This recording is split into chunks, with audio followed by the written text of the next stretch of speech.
Today we're doing a little video that has definitely been trending, things I find incredibly chic. Stay tuned to the end because I asked Brandon, my boyfriend, what he finds chic, but I worded it as cool, and I was just curious what his perspective was, and it's really silly. First thing, I was originally going to title this video things we're missing out on that I feel like people used to do so frequently that were so cute, so cool, so timeless, and are like a lost art form, honestly. But this video will get better views because it's already a topic people are talking about. But just know the first ones were more geared towards that title. The first one's embroidering your initials on clothes. Just anytime you get a piece, even if it's on the inside only for you, embroidering your initials or on your kids, or like even, you know, grown men doing this so they don't like lose their clothes or they know what's theirs, I think is so cute and so chic. And I definitely want to start doing it with my daughter. It's so much cooler than like writing your last name on the inside. Just like embroider your initials. And kind of going with this is just not thinking of everything you buy as keeping it nice to one day resell, or if you buy something expensive thinking, well, like, oh, I could always resell it one day. I miss people just buying things and loving it for themselves. It gives this like reselling attitude, gives like grandma keeping her furniture covered, where we all think that's a little kooky. It's like you're not even enjoying it yourself, but all of it, like embroider your initials on it, put stickers on it, crop it if you want to, take it to the tailor and make them fit it how it is. And I know that's such like a polarizing thing, especially for vintage. People are like, don't ruin vintage. Like, I get the idea of passing it on one day when you're not there, but just enjoying it for yourself in the moment, wearing it to death, getting it stained, wearing it when it's raining outside. Just wear your pieces thinking, I'm the last person to ever wear this. These are mine. Nobody else owns it. Nobody else ever will own it. Sorry to my daughter. Next thing I said are signatures. I feel like this one's talked about quite a bit, but like having a signature lip, a scent, a signature accessory is my favorite, like a signature hat or scarf or mittens in the wintertime that go with absolutely everything you're wearing, no matter what. I always talk about that. Earrings you always wear, even boots, heels that go with anytime you have to dress up. These are the fancy heels you're wearing. I think that's so chic. Or a signature bag. No matter what outfit you're wearing, this is the bag you wear with it. You don't switch it out. It's crazy how so many of these things that I was watching other people's videos, but so many of the things that we find chic, there's a hole in my sock, that's not chic. So many of these things that we find chic have to do with underconsumption. And it just shows that we're so sick of these endless hauls and having to buy something new for every occasion, or not outfit repeating, or seeing influencers who never outfit repeat because they get to borrow clothes from designer brands, all that kind of stuff. What we find chic is just being normal, which is cool. I like it.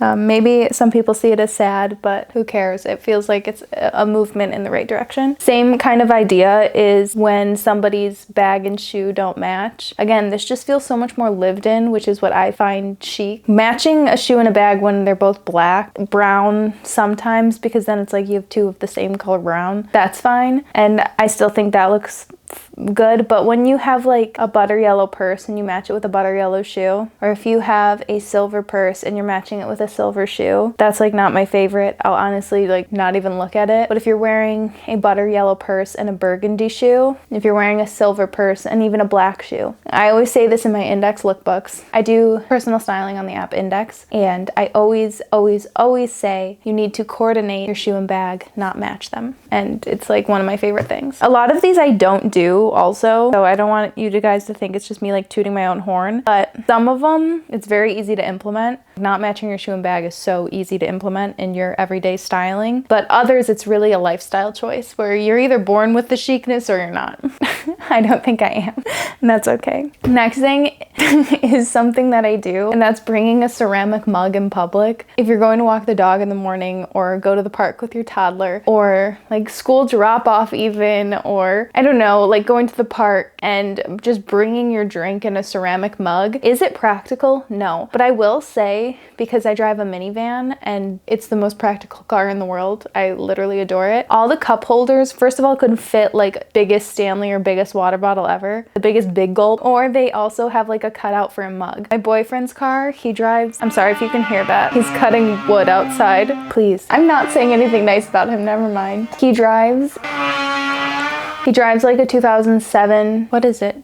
Chevy. I don't know what he drives. He drives like a little old car. It also has a cutout for a mug. Like, that's designed by a woman. it like the handle of your mug can go in a cup holder. So I totally get it if your car is not equipped, like our two very luxury cars. I always take a mug out in public, and I think it looks so much cooler than like a to-go hot cup. I do bring like a real water bottle when I go out. My boyfriend's next level, and he just brings an open cup, and you know, the amount of times he's spilled the entire open cup in my car is diabolical. But a water bottle, like, I like to throw in a bag. But my coffee, oh my god, now he's hammering. There's something chic about carrying a mug around. An open cup, because my boyfriend does it. I hate it now because he keeps hammering while I'm talking. Okay, next. Being overdressed for everyday life. I don't necessarily mean being overdressed for a wedding or being overdressed for an event. Kind of an event. Mostly just like a wedding I don't really care about. Like when it's already fancy, you're going like above and beyond with like the formalities. I'm like, Basically just kind of like trying with your clothes. I think it's so much more chic to just, you know, every day be trying and putting on an outfit instead of going to the grocery store in your pajamas or your sweats and your big baggy t-shirt, putting an outfit on just for the grocery store. I think it's incredibly chic, and I don't know why so many people frown upon it like you're trying too hard. Like, I love trying too hard. Next one I said, and then my boyfriend had a little bit of an input in it because I also read him my list, is smiling in pictures. I think it's just the coolest thing somebody can do. Have a big toothy grin in every single picture that they're ever in or posted in. There's something about like serving face, you know, this is how I serve face.